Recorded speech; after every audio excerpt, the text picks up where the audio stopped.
Síguenos en las redes sociales. Búscanos @Sol1065 FM. Lo mejor de nuestro contenido más cerca de ti. Sol 106.5. Una estación RCC Miria. Señores, vamos a conversar con Edwin Quesada, dominicano. Él es el superintendente de las escuelas públicas en Yonkers, Westchester, en la ciudad de Nueva York.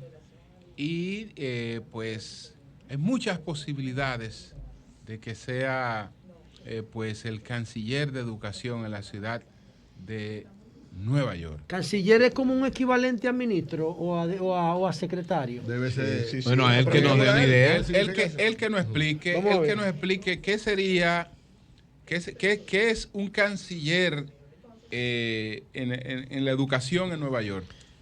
Buenos días, Edwin. Qué bueno que tenemos oportunidad de conversar contigo. Adelante. Buenos días y gracias por la oportunidad.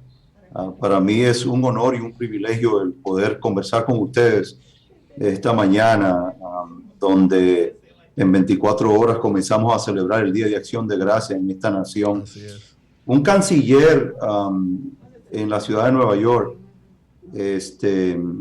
se podría considerar como un ministro de educación. Okay. Cuando hablamos de que esa persona dirige un sistema educativo de más de 1 millones de estudiantes, creo que es un compromiso y un trabajo bastante amplio, y sí se puede comparar a un ministro de educación para un país pequeño, diría yo. ¿Y un superintendente, Edwin, qué es? Un superintendente sería como un director regional aquí, para hacer la comparación. Bueno, yo creo que sí. En el caso mío, yo soy el superintendente de las escuelas públicas de Yonkers. De la ciudad de Yonkers es la tercera ciudad en tamaño en la ciudad de Nueva York. Entonces yo dirijo el sistema escolar tercero más grande diría yo en el estado de Nueva York. ¿Cuántas escuelas supervisa como superintendente y qué cantidad de población de estudiantes tiene?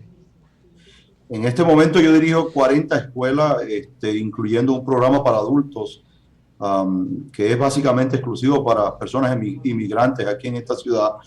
Entonces son 40 planteles escolares, tengo más de 25,000 estudiantes, un sistema muy progresista donde hemos hecho maravillas para todos nuestros estudiantes. El 60% de nuestros estudiantes son latinos, entonces es bastante grande y tenemos una comunidad latina enorme, diría yo, en esta ciudad. José, ¿en qué consiste, Edwin, el trabajo de un superintendente?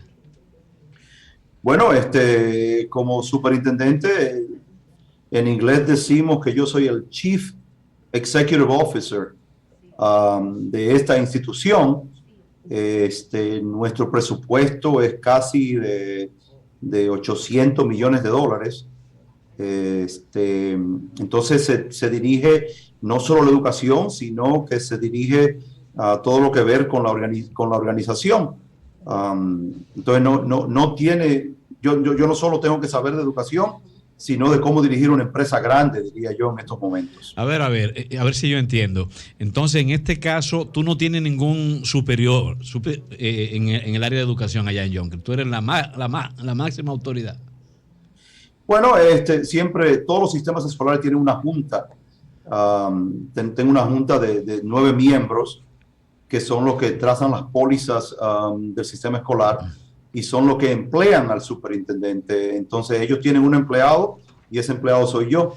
Bueno, es como un director, yo soy responsable. Un director regional. Sí. Sí, en comparación con, digamos, pruebas PISA, ¿cuál es la situación de estas escuelas en Nueva York, particularmente en la que trabajas como superintendente? Tú sabes, Julio, que cuando hablamos de nuestros estudiantes en escuela pública en el estado de Nueva York, el comparar el crecimiento académico de nuestros niños con pruebas internacionales es algo, diría yo, que es irresponsable. Nuestros niños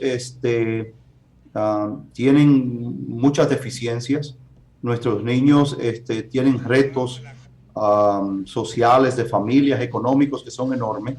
Pero no obstante, nosotros participamos en esas pruebas y nuestros niños comparativamente producen los mismos resultados que se producen a nivel internacionales. Pero yo no soy una persona que propone el que nuestros niños sean comparados con pruebas internacionales cuando sabemos los compromisos y los problemas académicos que ellos enfrentan diariamente. El grado que maneja su superintendencia son el grado de básica y primaria.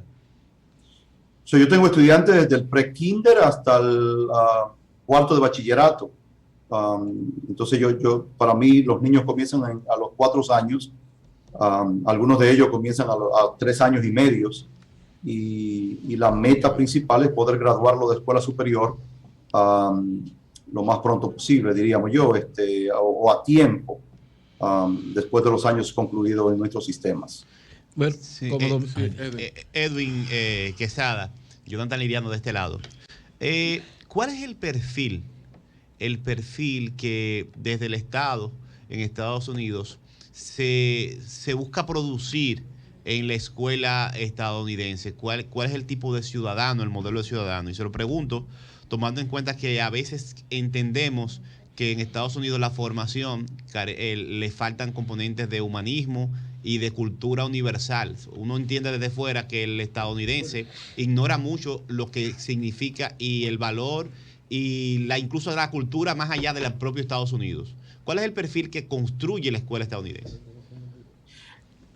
Sabe que muy buena pregunta, pero eso está cambiando enormemente. Yo creo que nosotros nos estamos preocupando bastante, no solo por los niveles académicos de nuestros niños y la graduación de nuestros niños, sino por la formación cívica también. También aquí ahora inculcamos mucho la equidad entre nuestros estudiantes. Sabemos que para ser un joven internacional, el estudiante tiene que entender lo que es la diversidad, la equidad, el respeto propio, la cívica, la moral. Entonces, desde mi posición, yo hablo mucho de la cívica, la moral, el contribuir a una sociedad mejor, el ser partícipe de los sistemas políticos y sociales de la comunidad. Entonces, eso sigue cambiando enormemente mientras nos unimos más líderes equitativos, dispuestos a crear una sociedad mejor. Sí, José. Bueno, primero saludarte, Edwin, por el liderazgo que tienes y pones en alto la participación, el rol que juegan los dominicanos en Estados Unidos. De eso se trata, de agregarle valor al espacio donde lleguemos. Y entonces, yo creo que mi pregunta va en ese mismo sentido, pero hay 2 temas que me preocupan. El tema racial. Ahora estamos viendo el caso de Kyle Rittenhouse en la comunidad de Wyoming, en Kenosha. Ese muchacho que fue absuelto tenía 17 años de edad cuando andaba en un grupo paramilitar patrullando con un fusil de asalto. Un niño que debió estar estudiando. En un grupo paramilitar con un fusil de asalto. Mató 2 gente y ya está en la calle. Esa violencia basada en un racismo anticientífico. ¿Cómo es posible que una sociedad que tiene universidades como la de Columbia, 96 premios Nobel, Universidad de Chicago, 91 premios Nobel, sin embargo, a nivel de base, tienen tanta deficiencia educativa con criterios científicos? Te lo digo por el pensamiento racial, subjetivo, prejuiciado, y por el tema alimenticio. ¿Cómo es posible que allá no se eduque sobre una alimentación inteligente, una alimentación sana? Y tú ves los niños norteamericanos que registran los mayores niveles de obesidad de Occidente. ¿Qué pasa ahí con el sistema educativo? Muy buena pregunta y creo que es un problema internacional más que todo. Y sí, yo reconozco que esta sería la mayor potencia del mundo. Pero no obstante, cuando somos la mayor potencia del mundo, también reconocemos que tenemos la mayoría de las problemáticas que existen a nivel internacional. Y creo cuando hablamos de este tema desde un punto social, tenemos que entender que lo que ocurre en nuestra escuela es producto de lo que ocurre en la sociedad, más que todo. Entonces, cuando responsabilizamos a las escuelas solamente de la educación de nuestros estudiantes, entonces creo que estamos siendo irresponsables. Entonces, para mí, desde mi punto de vista, creo que es que tenemos que tratar con la problemática desde abajo, desde los principios, desde la familia, desde la comunidad. Entonces, yo desde mi trabajo, yo siempre motivo a la sociedad completa a que este trabajo de educar a nuestros niños es un problema de la sociedad, no solo de las escuelas. Yo te entiendo cuando tú hablas de lo que pasa en este caso, lo cual tenemos que respetar las leyes y entender que aquí el jurado es que determina lo que ocurre con una persona que es acusada. No obstante, cuando hablamos de este problema, tenemos que entender que es un problema de familia, es un problema de sociedad. Sí, Edwin, pero yo me refiero al hecho de que el Estado vea como normal que un niño de 17 años esté formando patrullas paramilitares con rifle de asalto, cuando ese niño lo que debería estar en la escuela. O sea, eso es un problema estructural que tiene la sociedad norteamericana. Para mí, yo no sé cómo lo ven ustedes de allá, pero que un niño de 17 años tenga acceso a un fusil de asalto. ¿Tú entiendes? Y que mate 2 personas y que un año después salga. Ok, adelante, Edwin. Una vaina de loco, no sé. Adelante. Sí, tal vez sería una vaina de loco, como dices tú, pero es como te vuelvo a reiterar. Esto es un problema internacional. Esto es un problema que no solo le cabe a los Estados Unidos o al estado de Nueva York. Esto es un problema que le cabe a las organizaciones internacionales donde esto está pasando en muchos países del mundo. Yo reconozco que este es mi país y continúa pasando estas cosas, pero nuestros niños todavía, especialmente en Nueva York, nuestros niños dominicanos son lo que nosotros también tenemos que inculcar a que esto no es normal y que esto no debe existir. La otra preocupación de José es la educación para una alimentación inteligente. Coño, sí, esa vaina. Seguro. Y ustedes tienen que entender que a pesar de que esta es una nación súper rica, el porcentaje de pobreza en el estado de Nueva York es enorme. Todavía entendemos, y siempre quiero hablar con ustedes, ya que estamos en un programa que tiene un alcance enorme para nuestra comunidad dominicana. Tenemos que entender que la mayoría de nuestros niños dominicanos están en el estado de Nueva York, en el condado del Bronx. El condado del Bronx sigue siendo uno de los condados más pobres de la nación, y por ende, con la pobreza, con la criminalidad, viene la problemática de la salud. Lamentablemente, si yo no tengo recursos para ir al supermercado para comprar productos alimenticios saludables, el problema de la obesidad, el problema de la diabetes va a existir en nuestra comunidad, y eso viene con educación más que todo, y son cosas que se hacen en las escuelas. Pero yo te puedo educar a cuáles son los productos alimenticios que te van a ayudar con una mejor salud. Pero si tú no tienes los recursos para hacerlo, sería bastante difícil. Entonces, esto no es cuestión de sí o no las escuelas están educando a nuestros niños a cómo se deben alimentar. Es cuestión de quién tiene los recursos para proveer esa alimentación apropiada. Nos quedan 2 preguntas, Lenchi y Oli. Sí, Edwin, siempre se ha dicho que hay discriminación escolar en los Estados Unidos, especialmente donde hay minorías nacionales. Tú que administras además el 60% de los jóvenes estudiantes que son de origen latino, ¿cómo es la situación de las escuelas, tanto en el área que tú administras como en Nueva York? ¿Hay o no hay discriminación escolar? Y en segundo lugar, ¿de dónde tú eres? ¿Cuál es el lugar de procedencia tuya en República Dominicana? Gracias por la pregunta. Te voy a decir que yo nací en un campo de Villatapia, provincia de Hermanas Mirabal. Yo llegué aquí a los 15 años. Yo no hablaba una palabra de inglés. Yo llegué al sur del Bronx de una madre soltera. Entonces, cuando hablamos de las problemáticas de educar a nuestros inmigrantes, tenemos que entender que yo soy un ejemplo de que sí se puede. Increíble. Sí se debe. Entonces yo soy de Villa Tapia, neto de Villa Tapia.